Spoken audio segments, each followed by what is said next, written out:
Hello, I'm Bart Dessart, part of the AWI Extension SA team. In this 10-minute talk, we're going to hear from Mark Ferguson, CEO of neXtgen Agri, about how to use eID to gain insights into your business. So what we're really aiming at when we talk about all this eID and all this data is we're looking for insights in our businesses. We're looking for new ways to look at our enterprise, learn new things about it and do a better job essentially. So what are some of those insights that we can gather? We've got a few clients out there and we often refer to our clients at Marama Station in New Zealand that have been doing this for a long time, and we use a lot of data there. So it's a good example of what we can do, and it shouldn't be. It's not intended to scare people off from like sounding really complicated, but again, with fairly simple processes done at the right time and using eID and a bit of gear, it's actually relatively efficient to collect lots of information and to utilise that pretty well. So things like linking weaning weight to birth type, which seems pretty simple, but again, if all those lambs are in the same group, if you know which one was born a single and which one was born twin, you can then later down the track when they're going off, or you're getting carcass feedback, or you're getting some data out of your feedlot, you can link that back to that birth type. Really key information, and helps you understand that what that gap is and whether you can manage that gap better, whether you can actually feed those twins a bit better. You can never feed them as well as a single, but you can feed to manage that gap between those two. So some great insights out of just a weaning weight and knowing which paddock they were born in, because you knew they were single or twin.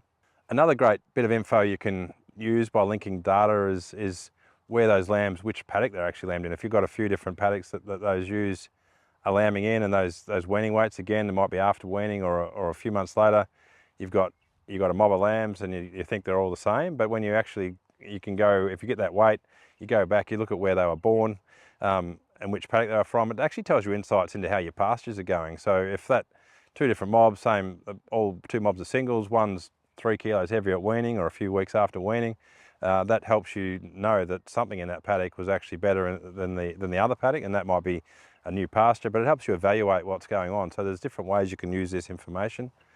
One thing that we like to do with linking this data together is calculating standard reference weight. So that's the weight of a ewe at condition score 3. Something that's really important when you're working out your feedlot ration or your containment ration or just feeding grain to those ewes. What are they? What is their standard reference weight? Because all of your guides are set on how heavy your ewes are, and a lot of people don't actually know what that number is. So, and again, if you condition score like a couple of hundred animals, weigh them at the same time, use a quick bit of data analysis, you can actually work out what the average of your ewes at condition score 3 is, and that becomes really key information for just knowing. You don't have to do that every year, that can be every few years, and make sure you know that number when you're doing your feed rations. Again, eID makes that really easy. Other data we love to see is what our response to weight is, or response to condition score is, in terms of our ewes mating. So particularly maiden ewes, if you know that if you put an extra 5 kilos on them, you're going to get 15% more lambs, that tells you can do the economics around that. If you have no idea what your response is in your sheep, that you don't know whether it's actually worth feeding them up. So one of the great things we do is every year just look at the average, or how correlated live weight of maidens were with their scanning result. Great information to have. You can do that with mature ewes as well. Often we do that on a condition score basis. How responsive, what's an extra half a condition score worth for your enterprise in terms of how many lambs you're going to scan. Some enterprises that'll be only a few lambs, others it might be 40 lambs or 30 lambs. So really important to know where you are on that basis. You can then get into even more, I guess, in-depth analysis of that data. So you can go into things like what they scanned as a maiden ewe. What does that mean for their likelihood of scanning twins as a 4-tooth or a 3-year-old ewe? And we see that in some data sets that might be a 30 or 40% lift in scanning of those ewes that were scanned twin as a maiden. And so data like that helps you understand the value of those twins in your business. Are you actually trying to optimize them? Is it no real relevance to you? So again, information we can pull together, some insights we can gather out of that data. We then can pull all that data together to make selection decisions. So if we've collected a few weights, a few condition scores, maybe some wool data, maybe some visual traits, we can actually pull that data all together to make selection on the young animals, which ones we're going to retain. That becomes a really powerful data set rather than just maybe what we can see in the race. It's also really good to actually trial treatments. You might want to try a mineral drench or a vaccine or something that you can give to half the mob or 100 in the mob, run them together. You know who they were based on eID, and then some measures of maybe live weight or condition score can be used to actually go back and say, was that made any difference at all? And so that, yeah, it's really efficient way to run those sort of trials within your enterprise. Very difficult to do that without having sort of some way of keeping track of those ewes. So eID is great for that process. One of the really exciting ways we use eID on a Marama station particularly is every time that those ewes are in the yards, if they get drenched, we record that as happening. If they're light, as in light condition score, that gets recorded.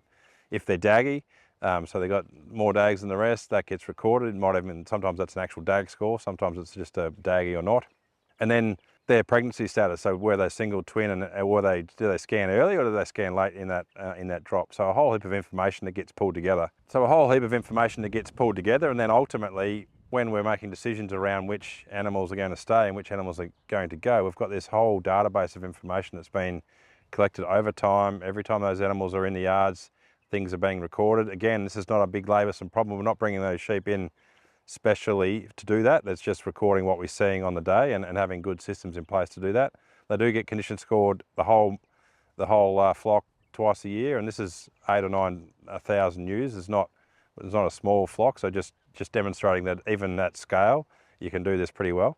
And then that becomes really powerful. So yeah, different ways that we can use this information to pull together, and innovating farmers being as innovative as they are will find other ways to bring the little bits of data together to make better decisions, to really get you informed so you can work out which ewes you should be keeping, work out how you should be managing ewes a little bit better, and what that will mean to you and the bank balance. So lots of different ways to use this data as we get right into it. Thank you, Mark, for sharing your experience and professional knowledge of how to use eID to gain insights into our livestock businesses. This 10-minute talk was made possible by Australian Wool Innovation, the Department of Primary Industries and Regions SA, and the South Australian Sheep Industry Fund.